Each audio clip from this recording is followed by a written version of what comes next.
Beginning resynchronization.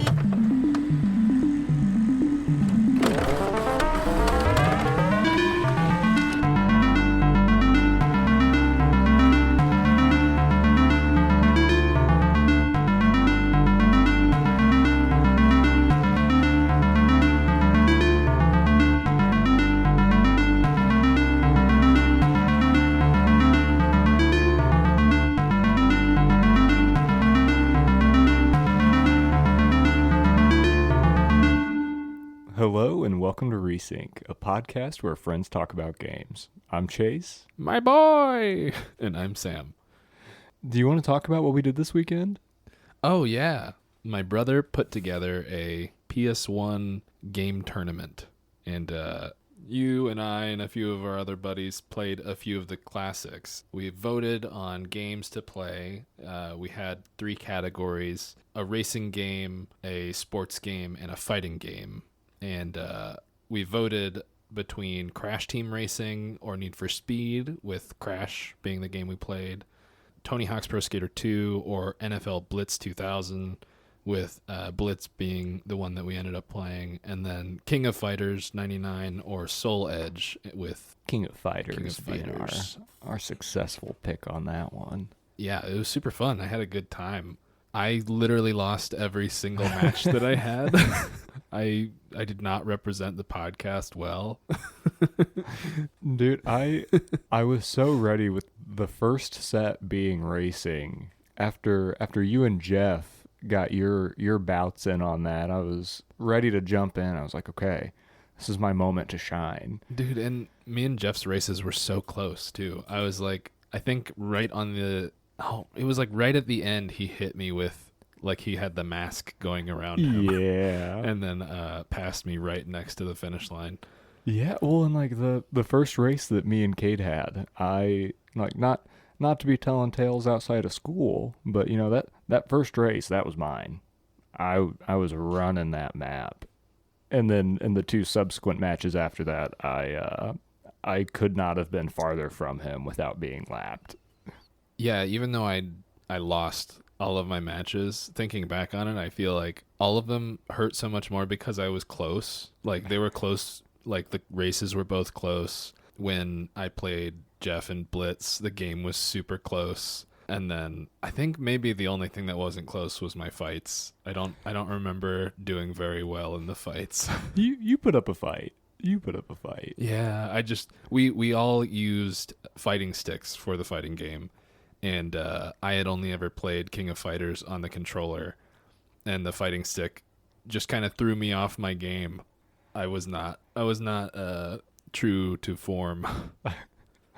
What's funny about that to me though is I've only ever, played fighting stick style on old arcade cabinets, but I've enjoyed it every time, and so that's like the only moment that I really flew that night. Oh yeah, you put that in my hands and I was ready to go. Oh, and you flew. I had to win back some respect for the cast. Yeah. Jeff won the first 2 crowns, and my boy brought home the 3rd crown. So I had to stop the sweep. To stop the sweep. I'm proud of you. Thank you. The podcast is proud of you.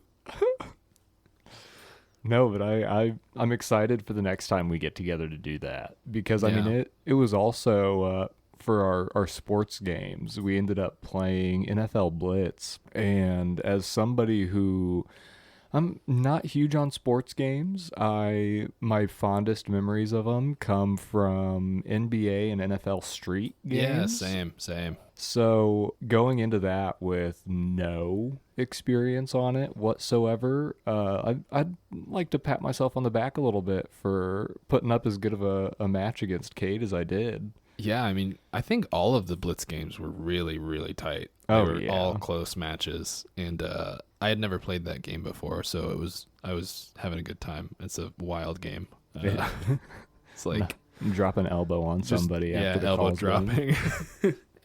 Yeah, I'm excited for that to be something that we go back to every month, and I think as we keep on going back to the tournament, it's just going to get more and more fun, adding on different consoles and different games and different categories. I had talked with Jake and Jeff about doing GameCube stuff or like N64 stuff as well. Yeah, at some point I'll have to bring the PlayStation 2 over too. Oh yeah, Start getting that into the rotation. totally. Yeah, that's the Dodeca annual mid-month basement brawl tournament TM. I think, right? That's what it was? Yeah. I may have missed some of the subtitle or some of the main title. I don't remember. Oh yeah, I think it was Proto tournament. The proto tournament. Yeah, yeah. But no, yeah. it was a blast. Yeah, It was I had blast. a really good time, even though I ate shit and lost every game I played. Hey, you kept me going. I had to motivate you to be the anchor. An update for those of you who listened to the first episode. Both of us have gotten the opportunity to get hands-on with some of those demos that we talked about in their true form.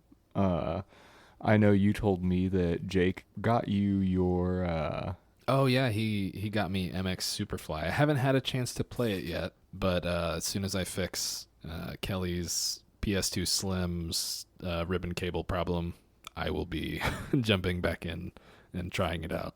Yeah, and then thanks to your eagle eyes, I was able to find a copy of Metal Arms Glitch in the System. And dude, we gotta play that together soon. We do. I love it. It has lived up to the nostalgia that I had built up around it in my head just off of that demo, and maybe that'll be something that we bring back up at a later date once I've gotten all the way through it. Oh hell yeah, I definitely want to get in there and check it out with you. That sounded really fun. I love games that were similar to what you described, like Ratchet and Clank, so I'm sure I'll enjoy it. Yeah, I know last time that we updated each other on our gamer homework, I covered my homework assignment first. Would you like to jump into Cruelty Squad first this time? Yeah. Today, on today's episode, we're going to be talking about our final thoughts on our game homework and, some games that we're currently playing as well. But yeah, starting with Cruelty Squad, I did end up beating all of the levels that are accessible from the start of the game. All the ones that aren't secret and or bonus levels. Yeah, all of the main game levels I did end up beating. Plus, I did play through the home level, which you have to purchase on the store or the in-game shop screen. Yeah, not the Steam store for anybody listening. The augment page, you're able to purchase the home level.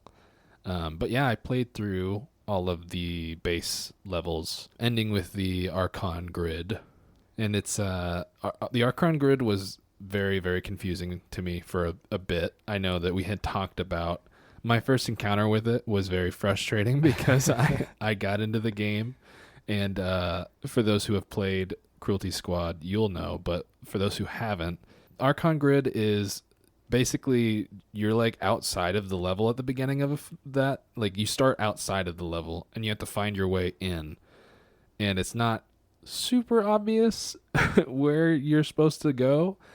So, after I talked to everybody that was in the little office room, and one of them said some secrets that I won't disclose at the moment. Well, actually, I will. I had to change my resolution to see something, but I don't even think that I ended up using that vision to find the right entrance. Did I? I went a different way. Yes. So that tip is actually for spoilers, minor spoilers here. That resolution handed down to us by the gods. Yeah. Is used in the headquarters level, Oh, okay. And it gives you access to essentially change the game's difficulty at will, which we can discuss a little bit more in a minute once you're like through with relaying your experience with it. But Yeah, I didn't go back. I remember in the headquarters level now, there is like that door. I never ended up going in to that door. I assume that's where like the death thing happens. So that door is opened by using the death Oh, okay. thing. So I'm yeah, I never figured out how to open that weird wall in the HQ level. So, but yeah, I wasn't really sure I would be into Cruelty Squad when you first brought it up, and I definitely don't think I would have bought it myself if I was just looking at like the promotional stuff for it. But getting really stuck into it for like a couple of play sessions, I did end up diving in pretty deep, and one day I even played it for like 6 or 7 hours straight. So it took a while for me to warm up to, but I did end up getting pretty into it for like a weekend. I did have to, however, Google how to like rig the stock market so I could make some bank and get all the augments that I wanted to try out, because at the beginning I was like, oh, there's no way this is going to happen fast enough. I need to make money so I can like check out all these cool things. So I did end up making like 2 million off the stock market and then buying all the stuff I wanted. Very fun. I love that. But yeah, I thought it was really fun. I thought it was the loop is addictive once you get into the swing of things. And like once you have the augments like the Gripendix, which is a grappling hook that you can swing on and like launch yourself with. You know, I was running with the Gripendix, whatever like the biggest jump augment was that I had unlocked. And then I don't quite remember all of the other ones, but I had a good time like flying around the levels, and I was doing things in a very, very like not the golden pathway. And that's some of the most fun, is just realizing what, like, just like with when we first talked about the big catch of like, yeah, there is a path that you can take. Yeah. But then having that ability to just look at a situation and go, I wonder if I can make this work. And then really just pushing yourself in the limits of the game to try these weird combinations. Yeah. In that final level, the Archon Grid, I literally killed the like final boss or whatever. You killed God, Sam. I killed God with a sniper rifle from a different room, so I didn't even go in there. And that was very funny because I saw him like throwing a bunch of people down to come kill me, and then I was like, well, this dude had a sniper rifle, I'm just gonna take out all these guys here. And then I was like, I wonder if I can shoot this dude from back here, and it worked, and I killed him all the way back from like the room prior to the final chamber. So you're thinking smart, not hard. Yeah, and that's how it should be.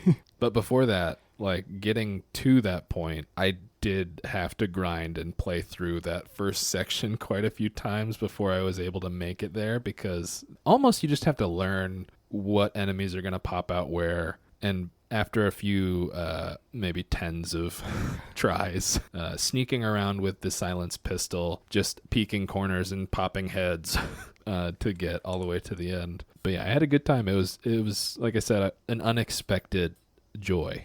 I'm glad that you did end up coming around to it, because I know repeating more from when it was first assigned it is definitely a game that I knew had the potential to really bounce you off and kind of risk you not wanting to come back to it. But I definitely think it's a game that, like you said, maybe on that like first pass by, you see it on the Steam store, you're like, that's not for me. What the hell is that?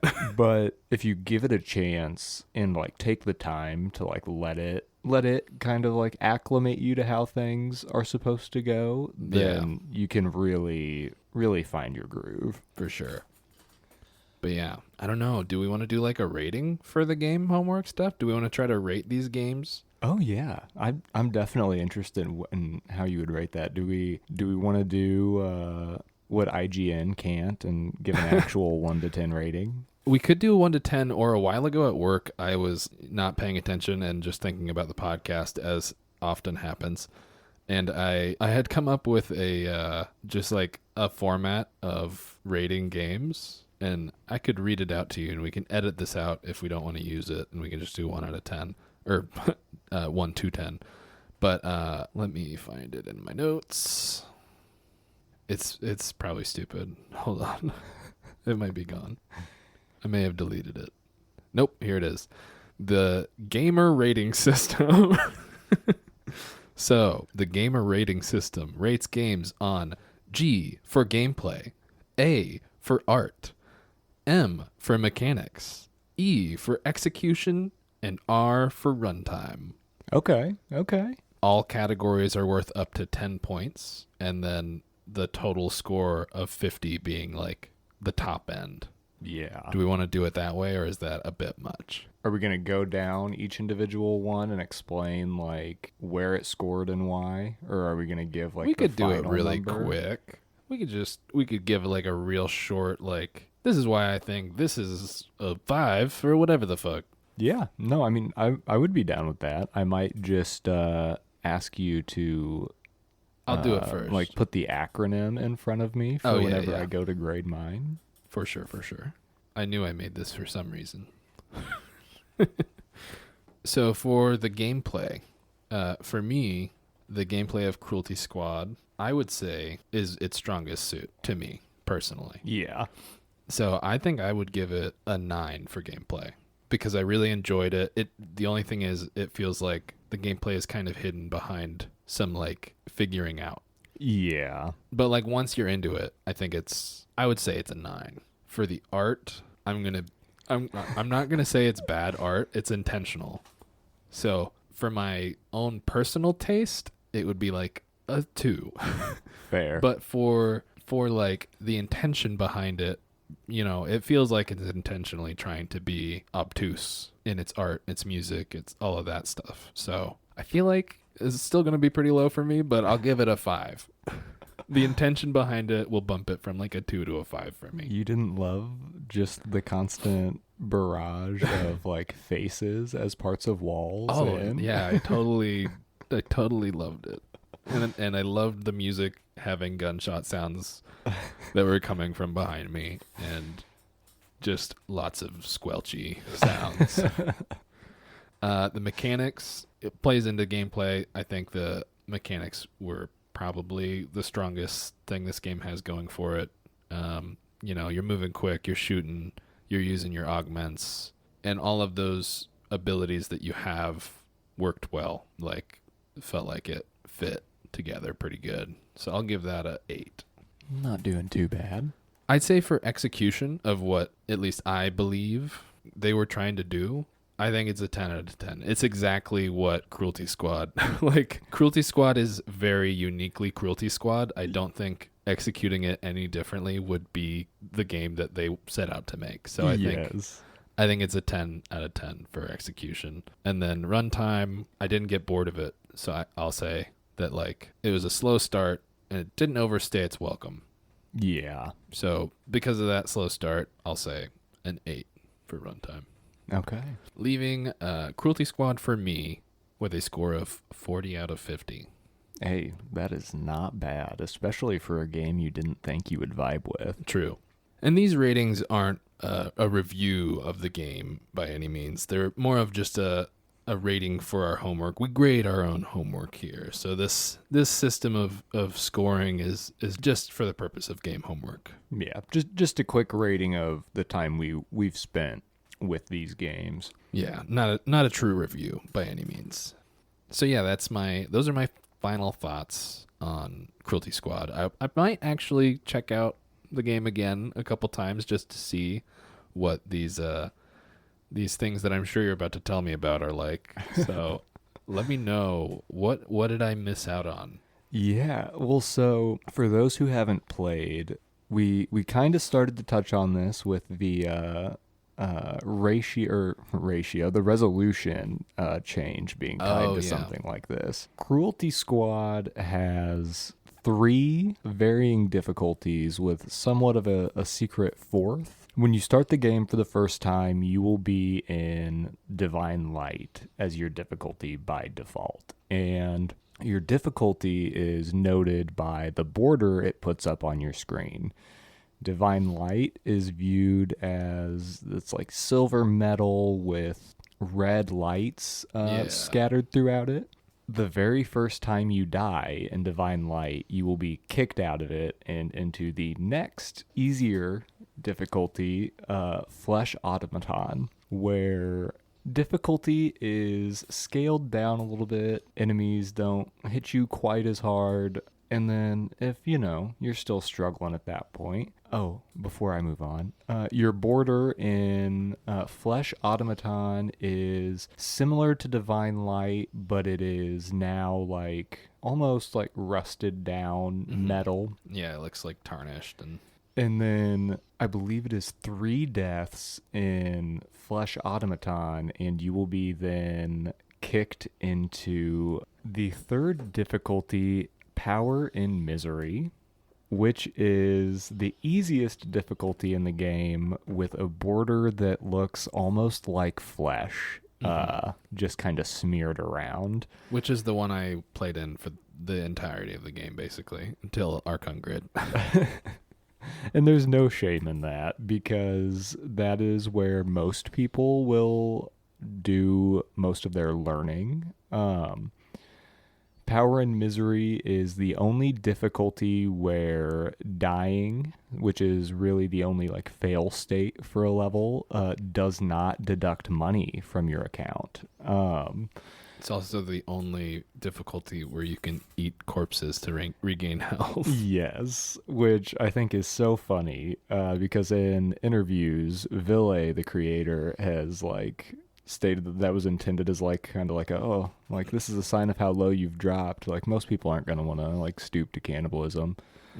I did it every single time I could. The shame of that never crossed my mind. I went, ooh, piece of candy. Yeah, ooh, I went, ooh, it's like a potion.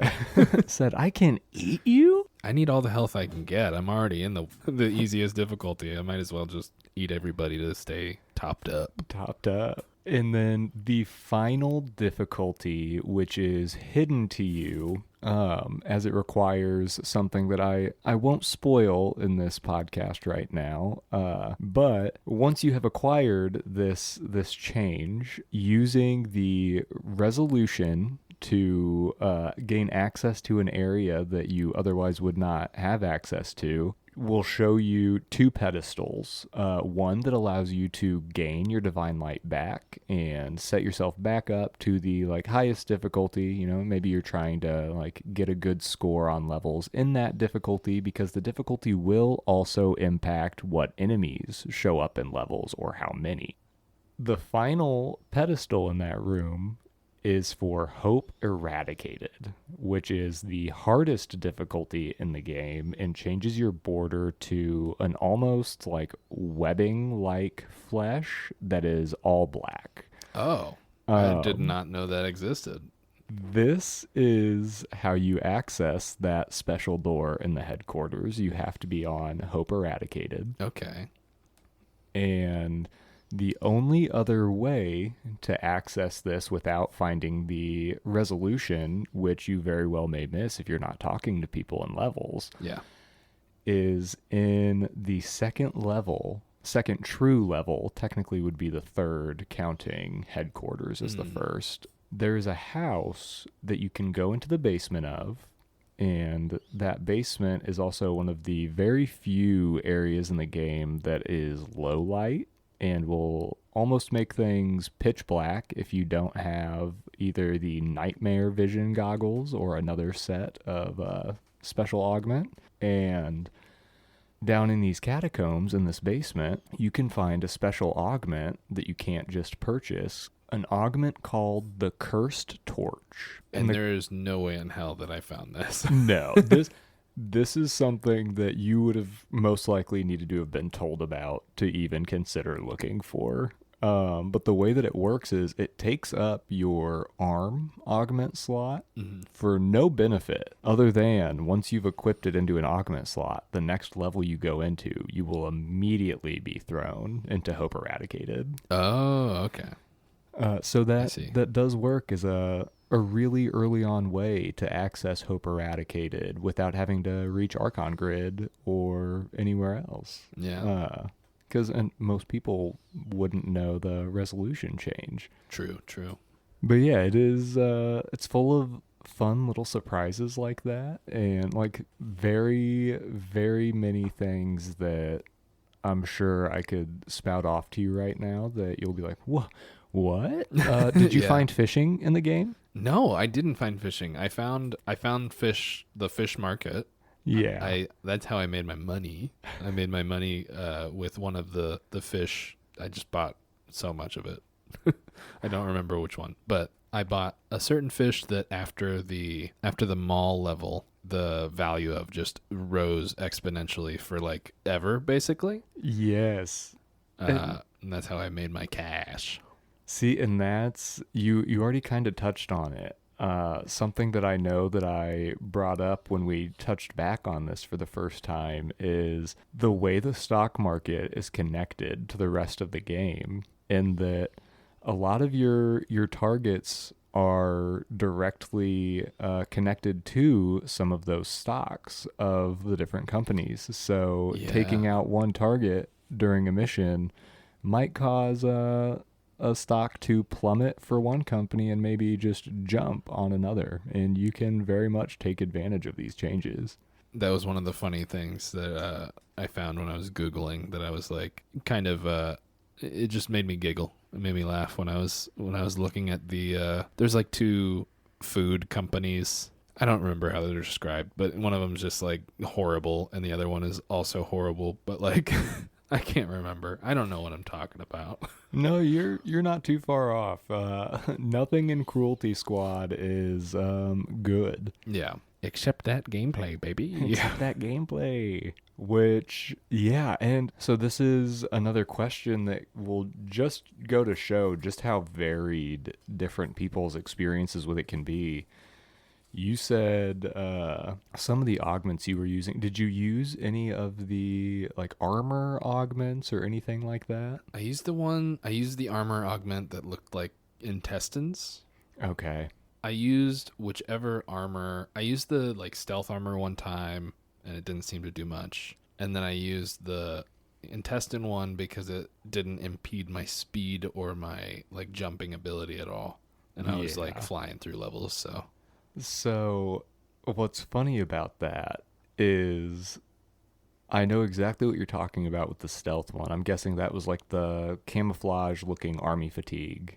no, it was the one that was like kind of invisible. Oh, and you didn't think that it did much. Wow. Maybe I just didn't sneak as good as I should have, but Yeah, no, that's so the way that works is pretty much as long as you are not within like 15 feet of somebody, they will like ignore not you acknowledge entirely. you at all. And maybe it did help me and I just didn't realize. Yeah, But well, I think that's so funny because that armor, and I'm not ashamed to admit it, I used that for like a majority of my gameplay. And if you read the flavor text for it and why I say I have no shame, that armor is has kind of a joke on you written into it of the people that wear those in game oh are yeah. considered to be extra stinky I, and nobody wants to be around them. I did So read that. I did read that they stank to high heaven. I believe the text refers to them as garbage men Yeah. because of it. So I'm a proud garbage man. I just didn't know if you would be too. I dabbled in being a garbo man, but I did not stay a garbage man. I'm proud of you. You're already better than me. I mean, it wasn't intentional. For sure if I had noticed it working well, I would have kept it on, but I was like, "Oh, maybe it's working. I can't really tell." So then you beat all of the core levels. Yeah. So I'll shed some light. I believe one of the first missions that has one is the cruise ship level. Okay. On the bottom floor interior, you can find a large painting that depicts a like snowy mountain resort. And by running into that painting, it will end your level on the cruise ship. Oh my God. And take you to a completely new destination, which is the Alpine Resort. With completely new targets. There are special weapons that can be found on these levels. New augments only available like by getting them on these levels. And all locked behind a Mario 64 reference? All locked all locked all locked behind a Mario 64 reference. That's funny. I did not explore levels. Yeah. I will say that. I found the path to the exit and the path to the target, and I just used the Gripendix to like skip most of the level. You were a good little cruelty squatter. Yeah, so on the cruise ship level, I right from the start Gripendixed up to the ceiling, broke through a window, got on the roof, and then shot all the targets from a roof. And then literally just did that until I was out of the level. They never saw it. They never had a chance. Never saw it coming. No, that's so funny. That's exactly how I play that level too. I said, what's the highest point I can get to? Like you're looking out over the pool with all the naked people running around. Yes. And you just pick off the guy in the hot tub, and then everybody looks at you and you start picking off all the guards. A little horrible piece of world building on that level and a few others. Did you realize that some of those people in the back portion of the ship don't have like faces? They looked like they were literally just like skin. No. I'm glad I didn't notice that. That's terrifying. I believe they show up on that level, but those are other people that are in the not Hope Eradicated, but the filthy casual difficulty. the filthy casual difficulty. I can't remember what it's called either. Power and Misery. Oh, okay. Those are a visual representation of technically that would be what you look like in just a little Power flesh and Misery. boy. You are just a flesh monstrosity. Okay. Oh, there were quite a few of those in the Archon Grid office room. Which that also adds to a layer of like darkness to the world building. Is those people are essentially considered like mindless husks for the rich and powerful to own and use as they please. Too real. Too real. Too real. Any other secrets or interesting tidbits you want to talk about with Cruelty Squad? You know, I think the biggest thing that I'm comfortable giving away for first time players is just our reference to the resolution. I don't want to give too much away for anybody that might seek it out. Well, and we still haven't said what resolution, so it's still a little bit of a secret. It's still a nice little mystery there. The resolution of the gods.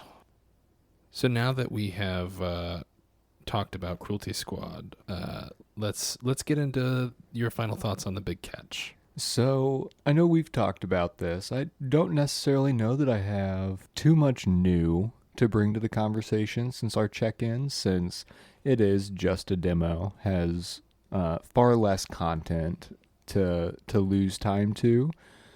But I will still stand by. I think this is setting me up for the full release of the Big Catch to have a new favorite platformer. Oh, yeah. Dude, me too.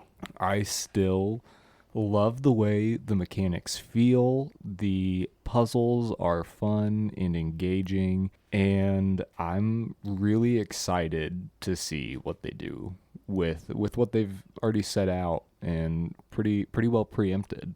I am also very excited. Did you end up becoming a Fiscari? No, I have to wear the badge of shame on this one. I have not become a Fiscari. Uh-oh. I am not as good. Not as good with the mechanics as you are. I just spent more time with it, I think. But if we didn't grade our own homework here, that would definitely be docking your final grade. So I just went from a C+ to a D-. Yeah. So if you were to give your game homework a rating on this system that we have established, what would you give it? So starting with gameplay, Gameplay for the big catch, I'm gonna have to fall in line with you on kind of how you rated Cruelty Squad. I'm gonna give it a 9.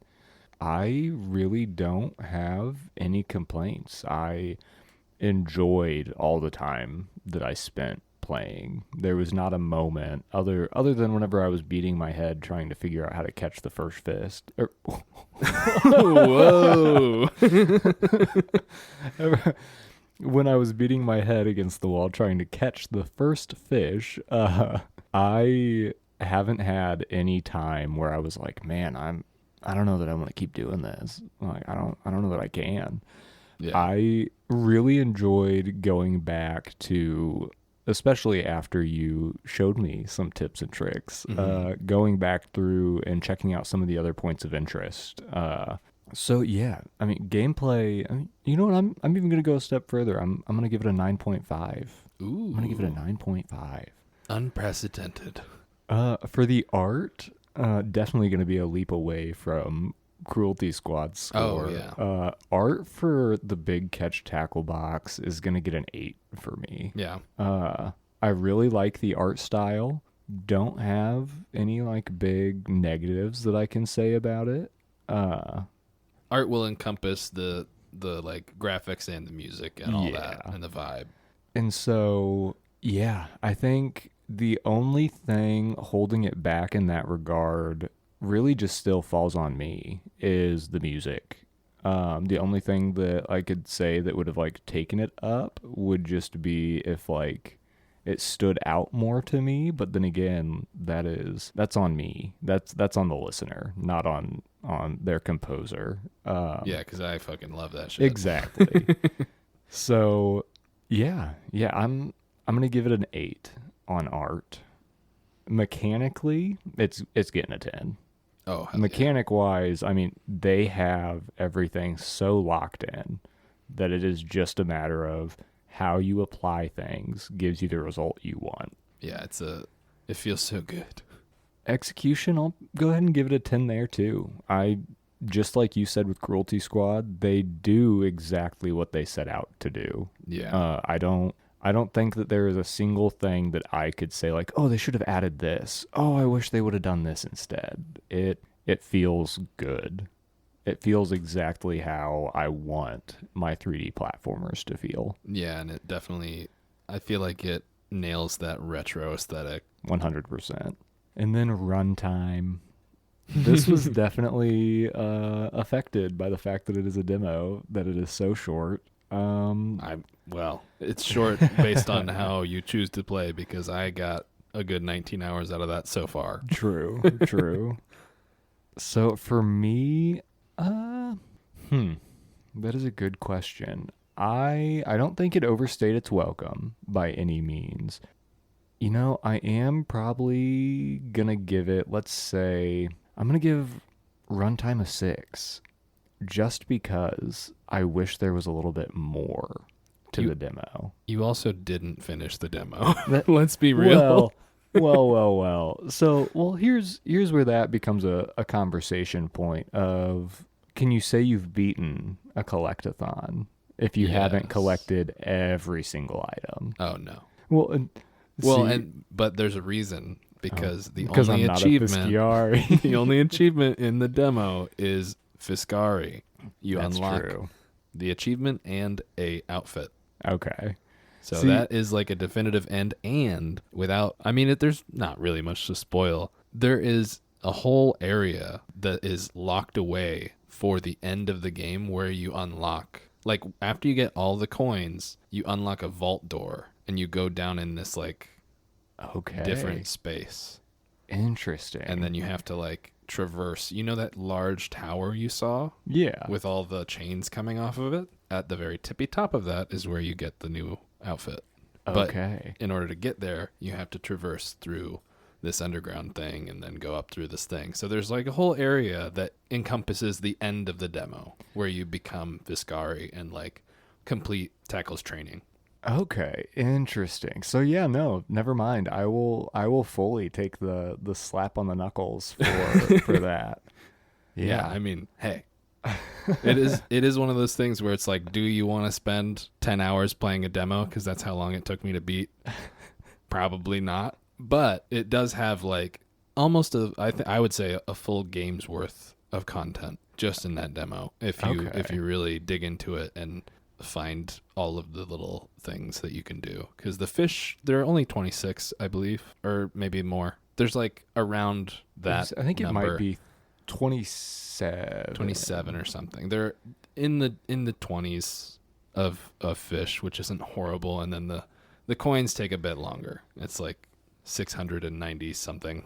Yeah, and that's where I will say the coins are like the harder collect for me, because as you know, whenever you were assisting me in getting a better grasp of the mechanics, I will sit and fight to catch those fish. So yeah, I'll wear that. Maybe I'll continue to grind away on that, and this rating can be edited. Maybe because you were telling me all the secrets from Cruelty Squad, and coming into talking about Big Catch Tackle Box, I didn't even think about like the fact that there is kind of like a hidden area after you get all the coins. Yeah. Like it had been long enough from when I had actually gotten to that area that I had not forgotten it, but like not thought of it as its own like secret thing. Yeah. So there is a layer deeper, but yeah, maybe something to look for. Yeah. No, and that's definitely the kind of thing to relight that fire of, well, fire that back up. Because I can imagine like seeing that like large number of coins to look for, and then not really knowing that there's like a purpose to the coins. Like, yeah, the goalpost is just like get the coins until you realize there's something extra.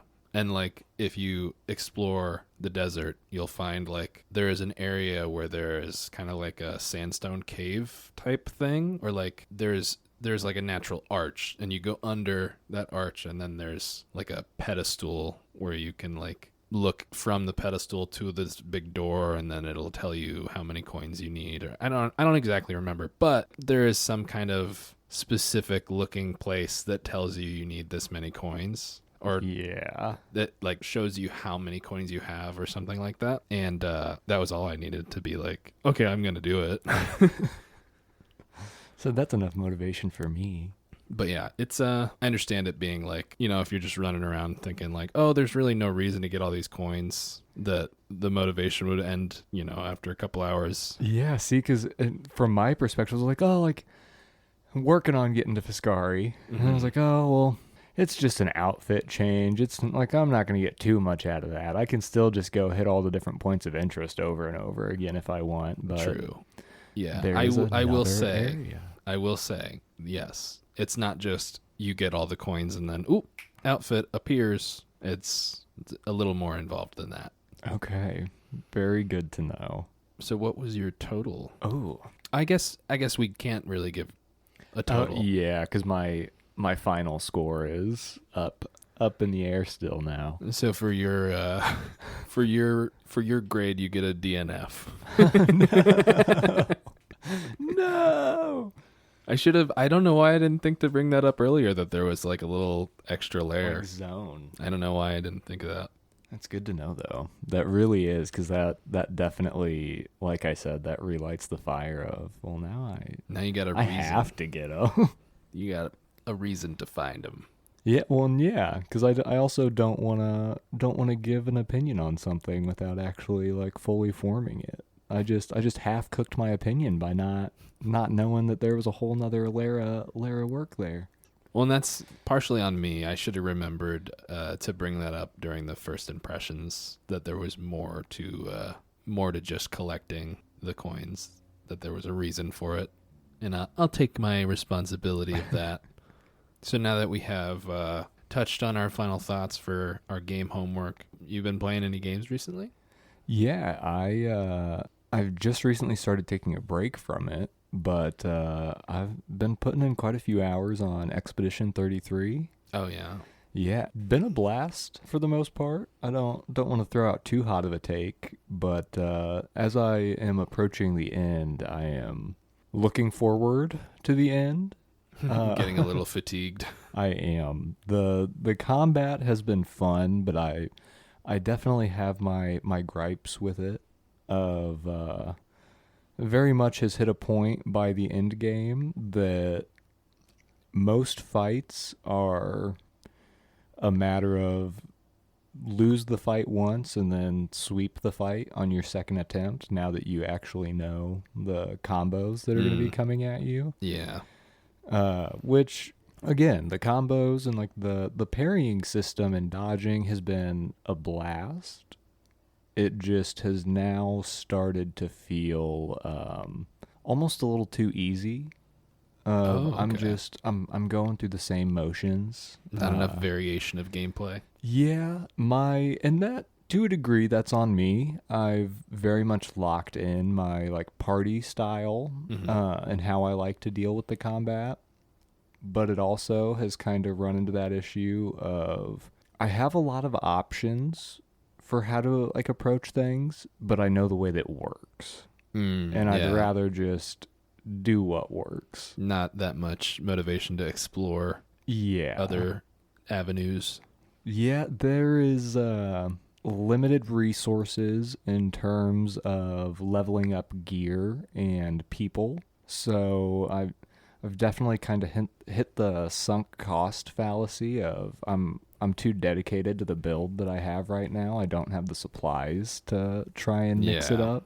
And That's fair. yeah, just my only wish for it would be the ability to upgrade weapons to like to like regain those items. yeah, like give me that crafting source or like resource back so that Mm-hmm. maybe I can change those up. But small complaints overall. It's been a huge blast. I know that I've told you and everybody else whose ear I bend at work that it's probably the first experience I've had in a while where I don't immediately feel the urge to skip cutscenes. Like I'm very much invested in the story they have to tell. That's awesome. Yeah.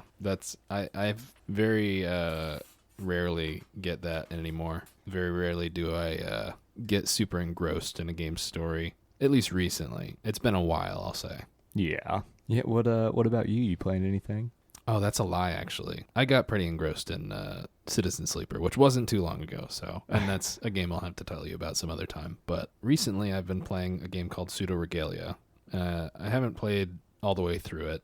It's another retro-inspired 3D platformer, but this one is, I would say, a little easier than The Big Catch, while still having very, very interesting mechanics. It's actually Metroidvania style 3D platformer where you unlock more abilities that you can add to your like movement toolbox throughout exploring the connected map. And I've been having a really good time. The art is really interesting. It's like similarly retro inspired, like low poly pixel art, like The Big Catch. But the main character is a lot more thick, I will say. It's that dummy thick. And yeah, I don't really know what else to say about it other than that I enjoy the movement. I don't know if there's much story. I haven't been paying attention to that. There's like books you can find on shelves that kind of allude to a little bit of kind of what might be going on, and there's like a princess I'm supposed to find, but I'm not really sure what's going on with all that. Maybe I'm the princess. I don't really know, but I enjoy the gameplay a lot. It's been fun. Other than that, me and my fiance Kelly have been playing Soul Calibur 6, calling back to Soul Edge from earlier. My brother has gotten into PS1 games, and we've been playing some old fighting games, including Soul Edge. And when we were playing one night, I just went on my phone and bought Soul Calibur 6 on PS5 store. And me and Kelly have been playing that a bit, and it's been really fun just to learn some of the characters a little more closely and have some really close fights and battle each other. That sounds like fun.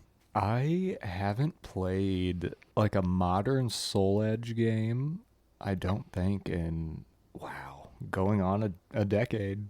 I think the last time that I sat down and played one was whichever one introduced Yoda. Yeah, Yoda was in Soul Calibur 4.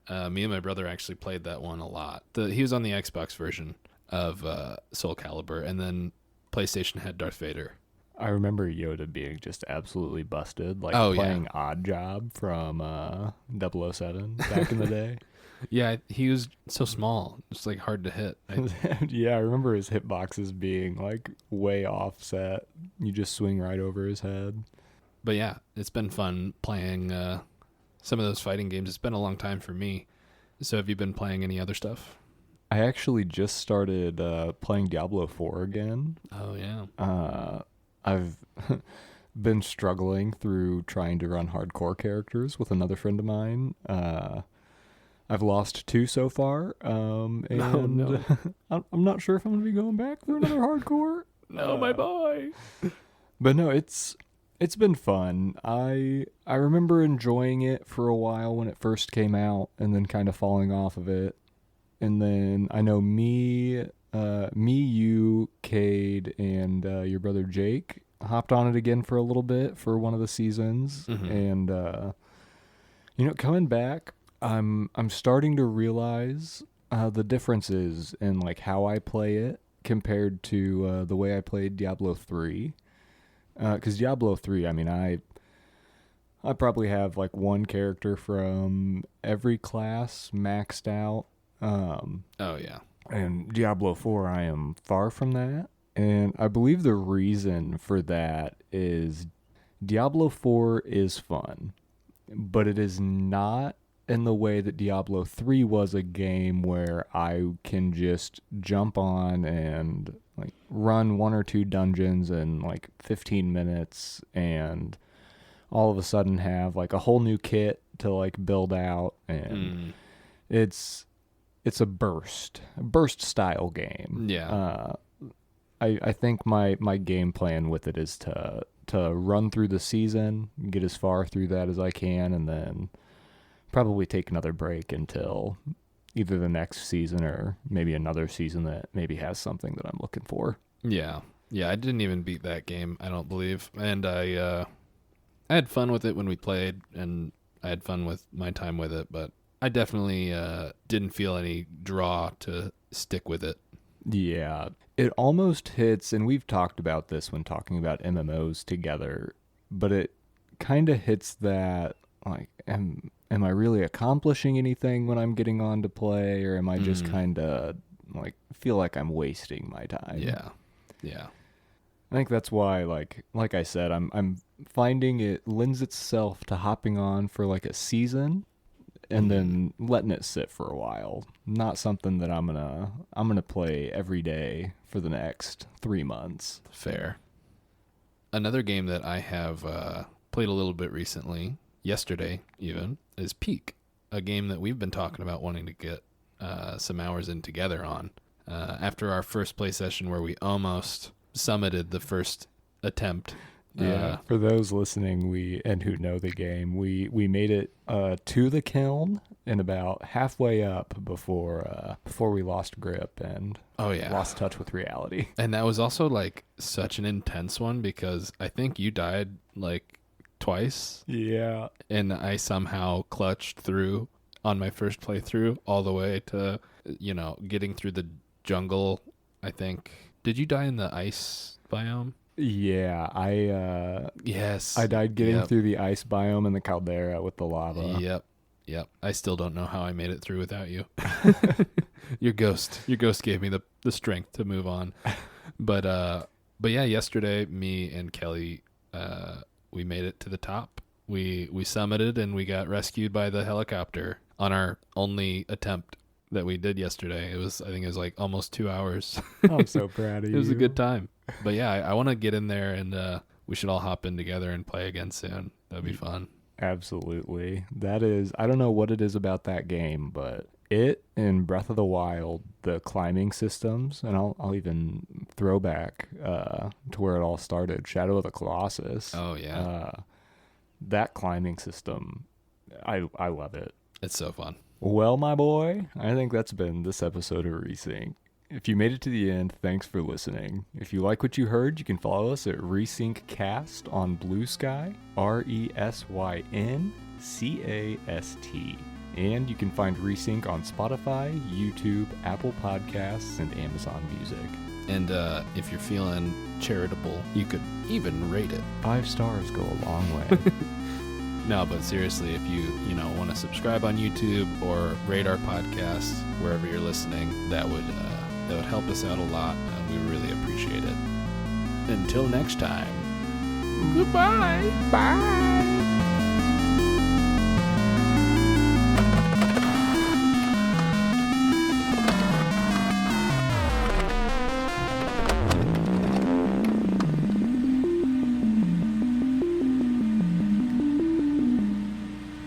Synchronization complete.